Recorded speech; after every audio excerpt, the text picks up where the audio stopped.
Hi YouTube, and welcome back to my random thoughts on Thursdays. This week I'm going to be talking about discrimination and prejudice.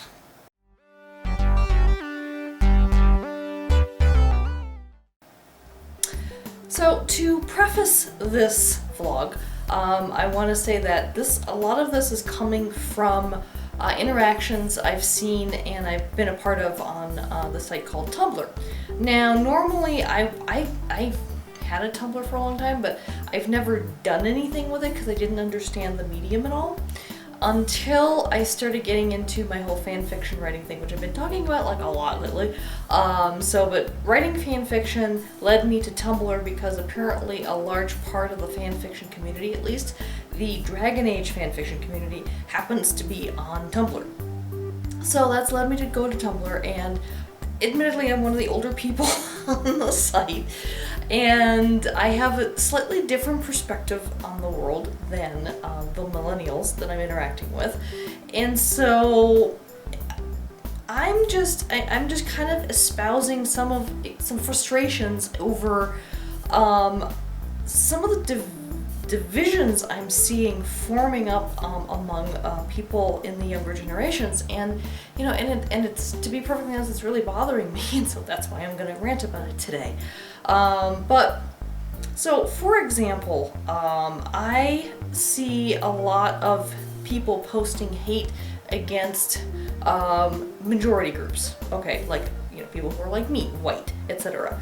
And to be perfectly honest, some of that hate is perfectly justified. There are people out there that are still racist. There are people out there that are still homophobic and biphobic and all this kind of stuff.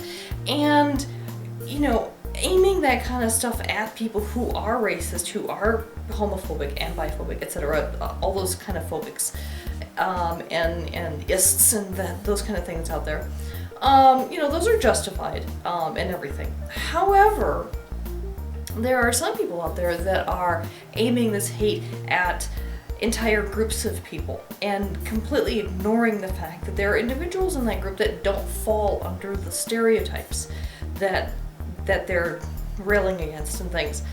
And to be perfectly honest, it really does bother me. Now, to give you some background on how I grew up, because a lot of people seem to see me and my vlogs and my photos online, that kind of thing, and they instantly judge me as some white, suburban, privileged, middle-class person.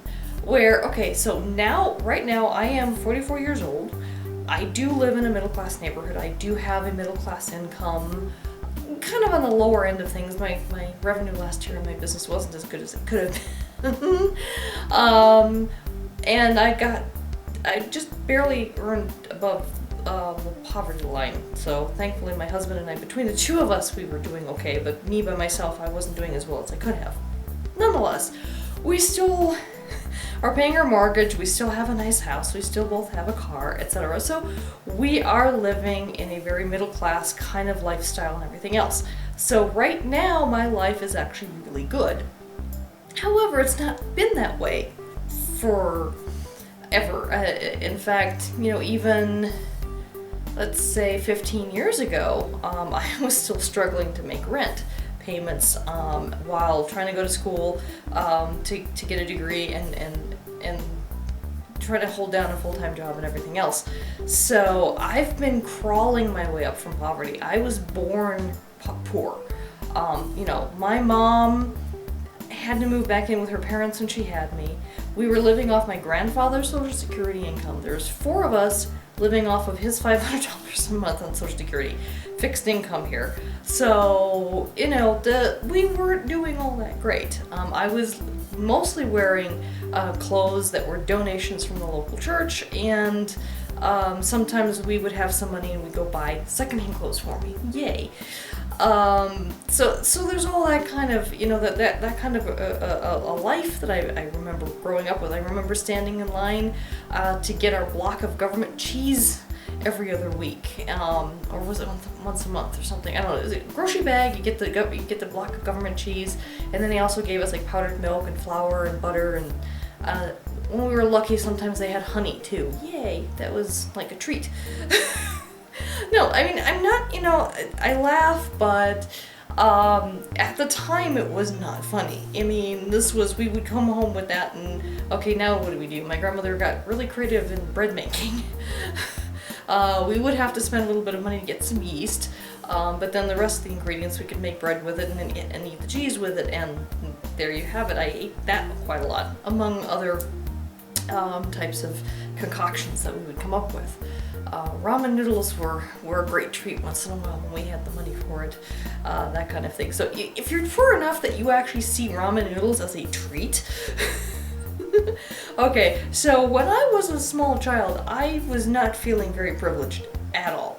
But I saw people who were, and I was like, how do I get to be that? I didn't think to myself, oh, well, they don't deserve that, they should give me some of that money. I was always about like, oh, what do I have to do to earn that? And so I worked my ass off on 3 jobs to get myself through college. I worked my ass off full-time to get myself through grad school. I went on interview after interview after interview to get jobs and things. And okay, I will not deny the fact that probably the fact that I have pale skin led to some of the opportunities. Possibly, maybe because I'm female, maybe because I actually knew what I was talking about and was able to articulate what was needed to actually get the job. So I don't know. I can tell you this, I never flirted once to get a job. I suck at flirting. I am not a flirt, not at all. Just not my thing. I'm too much of a geek, and I'm just too introverted, and just if anyone ever tried to come on to me as a way of me getting a promotion or something, to be perfectly honest, I can't even remember that ever happening. I've had some people throw that in my face, like, oh yeah, you probably got your job because you're a girl. And I don't think so. Really don't think so. Not that I can recall anyway, but I don't know, sometimes I'm oblivious to stuff. But getting back on topic and everything, it's just like, you know, people who I have actually come to me and tell me, oh, you know, because you are white, you can't talk about black people. Because you are straight, you can't talk about gay people. Because you are cisgender, which means I'm female and I feel like I'm female, I'm not transgender, so cisgender is the opposite of transgender. So because I'm cisgender, I can't talk about transgender. And so, you know, I've talked about all of these things. Okay, I know I'm straight, I know I'm cisgender, I know I'm white, but I am very much pro and very much an ally in the LGBTQ plus community. And I've had people throw it at me, well, you can't claim that, you have to have someone else tell you you are. Well, I actually have gay and bisexual friends, and polyamorous friends, and black friends, and I have friends from all over the place, and they have told me, they have said, hey, we view you as an ally. You're very open and encompassing of people and things. And the way, okay, so I was raised poor, and because I was raised in the city of Chicago, I was raised in a very multicultural setting, and so perhaps my view of the world is a bit different than other white people from the United States, because many of them grew up in small towns surrounded by other white people and things, so maybe their worldview is a lot more narrow. But I grew up in the city of Chicago, and I love the fact that, okay, this doesn't happen as much anymore, but 10, 15, 20 years ago it happened a lot, where I would say, yeah, I'm from Chicago, and people would say, oh, what suburb? City of Chicago, actual inner city of Chicago. Yeah, I'm not from the suburbs. I mean, yes, okay, I'm white, but nope, I was not raised in the suburbs. We didn't have a car, we didn't have a house, we barely scraped by getting the $200 a month for rent for our apartment, which was 2 bedrooms for 4 people. So yeah, no, I was not raised in that suburban idealism thing that people think I was. No, I was poor, pretty poor. Excuse me, and we were one of the few white people in our neighborhood. I mean, at the time, I believe statistically, only 20% of the actual residents of the city of Chicago were white. Everyone else was Hispanic, Black, Asian, etc.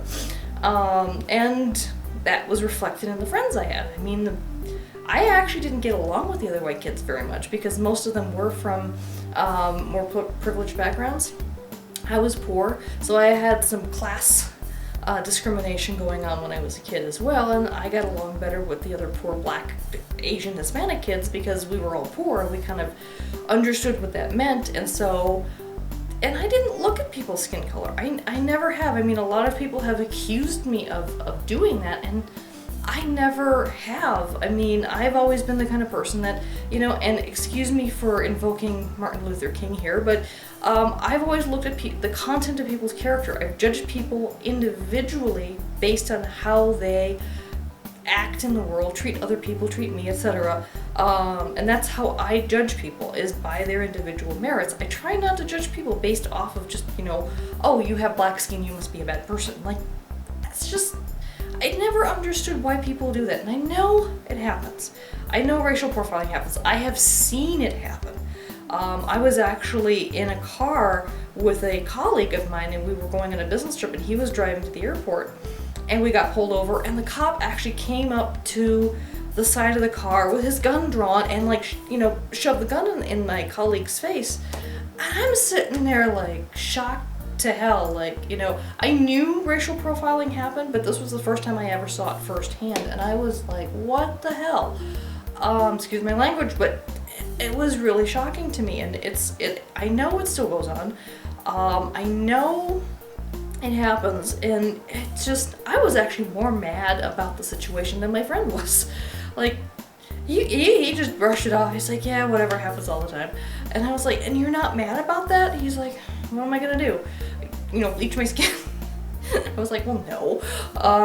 But yeah, so I mean, I've witnessed a lot of this stuff, but I don't treat people like that. I never have, and I know just looking at me, I look like this white privileged person, but it still bothers me that, you know, that other people will judge me for the color of my skin, when I'm trying not to judge people by the color of theirs. I even had this one incident. This happened, oh, so long ago, like 20 years, when I was still in Chicago, and it was really, really cold winter. I was waiting for the L, and so we were all huddled under the heat lamps on the L platform, and this one guy next to me, I mean, I wasn't even looking at him. I was sitting on the bench, just because I'd gotten there before most of the other people had. I'd been waiting for a long time, and lots of people kind of came in under the heat lamps. He was standing behind me, and I didn't really look at him. I think I was busy reading a book or something. And he starts blowing cigarette smoke in my face. Now, like I said, I hadn't really noticed who he was. I didn't look at him. I had no idea what his skin color even was. I just, you know, he was bundled in a big coat, and that was it. But he was blowing cigarette smoke in my face, and I got annoyed by that. So I kind of looked up, rolled my eyes at him, and left it at that. Didn't say a word. He starts railing at me about being a racist, and like a little white girl rolling her eyes at the big mean black man and all this stuff. And I'm like, no, it's because you're smoking and you're blowing it in my face, and I really don't care what your skin color is. It's the smoke. But, you know, people will look at me and make judgments in the same way that they're, you know, that they accuse people who look like me of making judgments of them. And I think it's a little unfair. It's like, you know, you can, like, people are complaining about being judged by stereotypes, and then they're also stereotyping at the same time. Now, admittedly, this is a human trait. Humans do this. We keep yelling at each other to stop stereotyping, but at the same time, we still do it anyway. Like, you know, trying to stop gender stereotyping, for example. I know with the one YouTuber, Joey Graceffa, he's been painting his fingernails a lot lately. And there's question after question after question of, why is he painting his nails? Why is he wearing nail polish? Why? It's like, because he wants to. I mean, whether he's gay or not, which he is gay, he has come out as gay, so, you know, there's no surprise there, but he's not necessarily painting his nails because he's gay. He's painting them because he wants to, because, like, well, why does anyone get their fingernails painted? You know, it's this whole gender stereotyping thing, and I would love to see a trend of straight guys painting their fingernails, just to kind of you know, squash that particular stereotype and things. Because I mean, now there's got guys with the long hair and the man buns and everything else, and you know, that's not a gay thing. It's a hipster thing. You know, all the labels that humans give each other and everything. It's just so ridiculous. Bottom line, I think my point of all this is, when you see somebody, look at the person that you're, you know, and try to judge the individual and stop judging based off of appearances. Bottom line, that's my message for my rant today. Anyway, thanks for listening to me ramble yet again. Please like, subscribe, dislike if you didn't like it, comment below if you have an opinion, and until next time, take care. Bye-bye.